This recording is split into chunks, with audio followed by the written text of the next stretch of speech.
Welcome back to Man vs. Meeple, the show where we talk about all things board game related.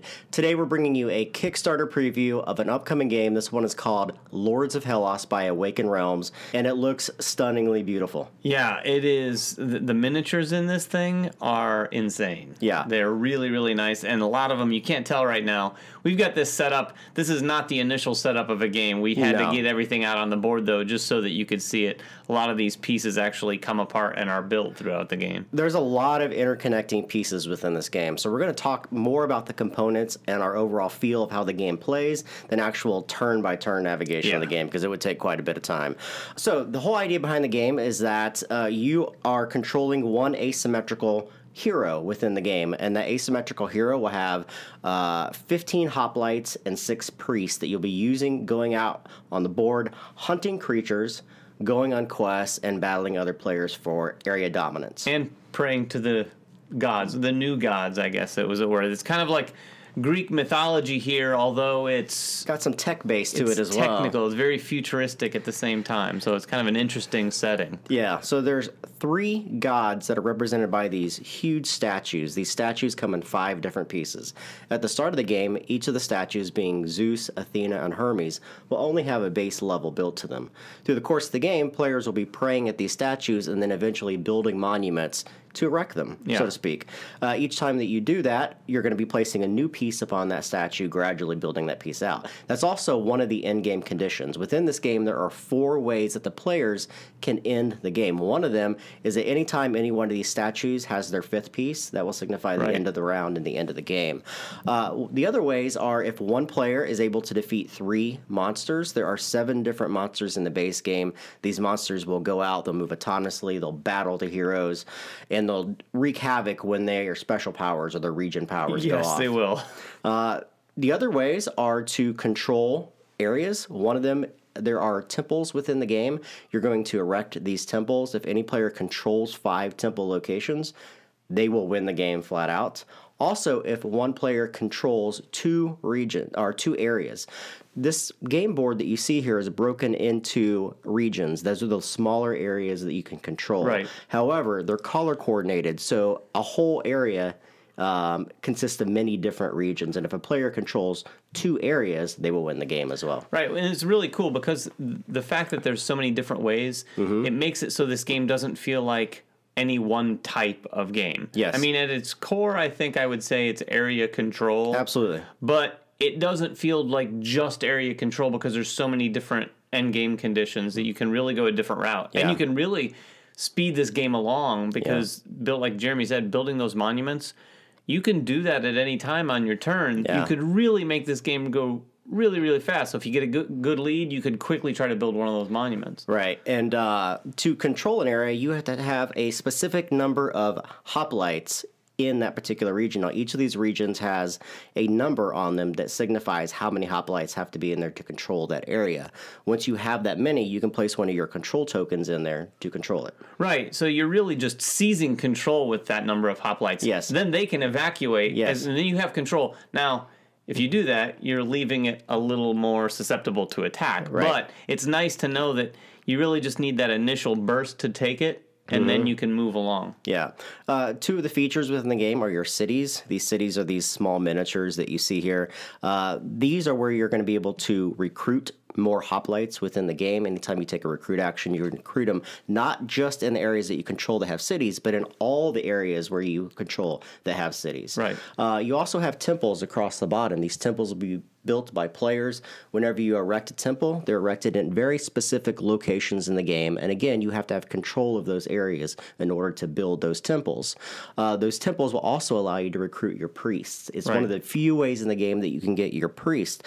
What's really cool about this game, too, is that if you look in these locations, they actually have indentations where you can go and occupy these areas. So your hoplites will actually occupy your cities and fit right in there. And then each of the 3 different statues have round bases on the bottom where your priests will actually go and sit in those locations and pray to those locations. So there's a limited amount of places that you can pray. When you pray to those locations, you get special benefits depending upon which of these statues that you're praying at. Yeah, you're going to improve. There's basically 3 base statistics that are going to affect various elements of the game at each of the different statues. If you pray to Zeus, it's going to increase your strength. Yeah. If you pray to Athena, it increases your leadership. Leadership allows you to move more of your hoplites when you move. More of your hoplites, and then Hermes is going to increase your speed, so your movement around the board is going to be affected. That's right. So the monsters are another big draw within the game. Monsters are there for the heroes to hunt. Again, it's one of the victory conditions. You can go multiple different routes in winning the game. If a hero chooses to wish to hunt, they're going to go around the board and try to kill these particular creatures that are on the board. Each of these creatures has unique hit points to them. Right, and it's really interesting the way that works because throughout the game you're going to be able to gather some combat cards. Yeah. I mean, everyone starts with 1. Yep. But if you're going to go hunting, you really need to do some things to gather some combat cards. And there's a number of actions on the board. Like Jeremy said at the beginning, there's no way we could go through in detail every step of how this is played. Yeah. But the other cool thing is that this player board is what you're using along with your basic actions to take your turn every time. You're going to take one of a few different actions, and then one of these actions on the player board allows you to take a combat card. Let's actually talk about how the turn works. So on your turn, you get to do one of 3 different things at the very start, and you can do one or all of them. Right. One of them is move your hoplites equal to whatever your leadership is. That's how leadership works. When you move your hoplites, you can only move them 1 space. So if you have 3 leadership, it's not 1 hoplite 3 times, it's 3 hoplites once. Right. Period. You can also send a priest. If you have acquired a priest, you can actually send them out to pray and then get the benefit of whatever stature they're praying at. Or you can move your hero X number of spaces according to that hero's speed. The cool portion is the special actions. Each time it comes around to you, you are required to take a special action. On your board, you have 7 different special actions that you can take. When you take your special action, you're going to take one of these little X's and block it off, meaning that you will not be able to take that special action again until a round refreshes. Now, there are no set number of turns in this game. Right. It only refreshes when a player decides they want to build a piece of a monument somewhere. So it's completely player-driven. If you decide to build a monument, everybody's tokens leave and it refreshes everybody's ability. Some of these special actions that you can take are recruiting. For each city that you own, you recruit hoplites. You can build a temple. If you're in a location that you control that has a temple location, you can actually grab one of the temples and build them in that location and acquire a priest that way. Right. You can also start a hunt, which Jeremy mentioned earlier. If you're going to go after some of these creatures, that's where you're going to do that. As well as usurp. Now, usurp's kind of an interesting thing. There are a few tokens here that you can get through various ways, completing quests throughout the game, killing monsters. Once you have one of those, it opens up the option to usurp. If your hero is in a territory and you have one of those tokens, you can basically just take control of that territory regardless of the requirement of hoplites. Right. One of the other cool things about the game, too, is once you build a monument, as I said, the entire round refreshes. Everybody gets all their actions back. However, new events will come into play, meaning more monsters can come into play. Monsters can be upgraded and get new abilities through the course of the game. And then even new quests can become available for heroes to go on. These quests allow the heroes to go out to very particular regions up on the board, requiring them to have very particular stats in order to complete those quests. And those quests will give you one-time benefits throughout the course of the game. Other things you can do is control regions where you have statues. If you control those regions, you get one of these monument cards that give you ongoing benefits for the rest of the game according to which of the 3 different gods that you have controlled. Yeah, that's cool. That also brings up the blessing cards as well. Yeah. They're very similar.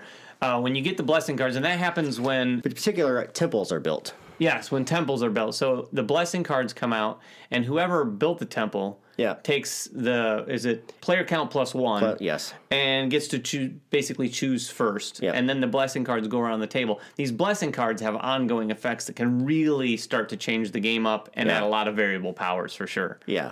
A lot of stuff going on in this game. There's also a really cool mechanic in the game for combat between players. When you're playing combat, you're just simply playing a combat card compared to their combat card. However, you're controlling your own attrition because on the bottom of these combat cards, some of them will have skull and bones on them stating how many of your soldiers you have to lose for playing that particular card.